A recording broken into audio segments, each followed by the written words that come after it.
రాజకీయ నాయకులు వల్లనే మా డాడీని చంపేపించిండు. మెయిన్ కండ్ర వెంకట రమణారెడ్డి ఆయన హస్తం వల్లనే చనిపోయిండు మా డాడీ. వాళ్ళ గుండాగాలం పెట్టి చంపేపించిండు, గుండాగాలం పెట్టించి. మా నాన్న మీద డౌట్ ఉంది. మాకైతే న్యాయం కావాలి అంతే. మా డాడీ అయితే తీసుకురారు కదా, మా డాడీ దగ్గరికే వెళ్ళిపోతారు. ఎంతకాలం అయితే ఉండరు కదా, అది మాత్రం ఫిక్స్ అంతే.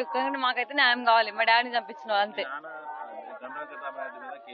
కేసు వేసిండు, డాడీ మీద కేసు వేసిండు.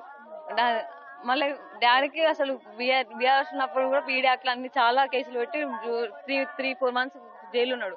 మళ్ళీ ఇంటికి వచ్చిండు. మళ్ళీ ఆయన మొత్తం ఓడిపోయడం జరిగింది. మళ్ళీ ఇక్కడికి అయినాక మళ్ళీ ఎమ్మెల్యే మీద కేసు పెట్టిండు డాడీ.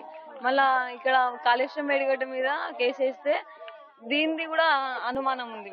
దీని వల్ల కూడా వీళ్ళంతా కలిసి బీఆర్ఎస్ పార్టీ నాయకులు అందరు కలిసి డాడీ చంపించిల్లు. ఇది మాత్రం పక్కా ఫిక్స్. బెదిరించిల్లు అంట డాడీని, బెదిరించిల్లు అంట. అలా అందుకే ఇదంతా నిఘా పెట్టి కొన్ని రోజులు ప్లాన్ నుంచి ఈ రోజు నిన్న దొరికినట్టున్నాడు డాడీ. సో ఈవినింగ్ సాయంత్రం టైం చూసి చంపేసిల్లు డాడీని.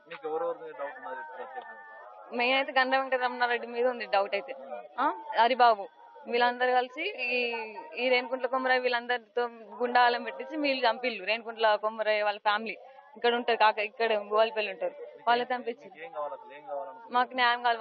వాళ్ళకంతా శిక్ష పడాలి అంతే, ఉరి శిక్షనే పడాలి.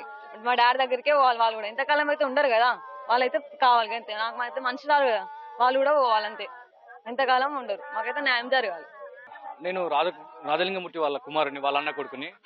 మా బాబాయ్ని అనవసరంగా కేవలం ప్రశ్నించినందుకే హత్య చేసేళ్ళు.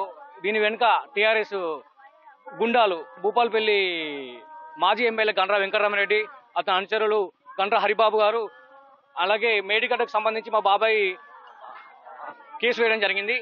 ఆ విషయంలో కేటీఆర్ మీద, హరీష్ రావు మీద కేసు వేశారు. సో దీని వెనుక కేటీఆర్ గారు హస్తం కూడా ఉందని నాకు కాస్త డౌట్ కొడుతుంది. లేకపోతే ఇంత మెయిన్ రోడ్ మీద ఇంత ధైర్యంగా చేసే దమ్ము అయితే ఎవరికి లేదు భూపాలపల్లిలో.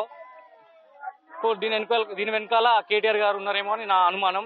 అలాగే ఈ చిల్లర ఆకు రౌడీలు ఉన్నారు భూపాలపల్లిలో, రేణుకుంట్ల సంజీవ్ అని. సో ఇలాంటి వాళ్ళని కూడా మీరు ఉరిశిక్ష చేసి జైలు శిక్ష పడేటట్టు చూడాలని నేను కోరుకుంటున్నా. మాకు న్యాయం జరిపించాలని కోరుకుంటున్నాను.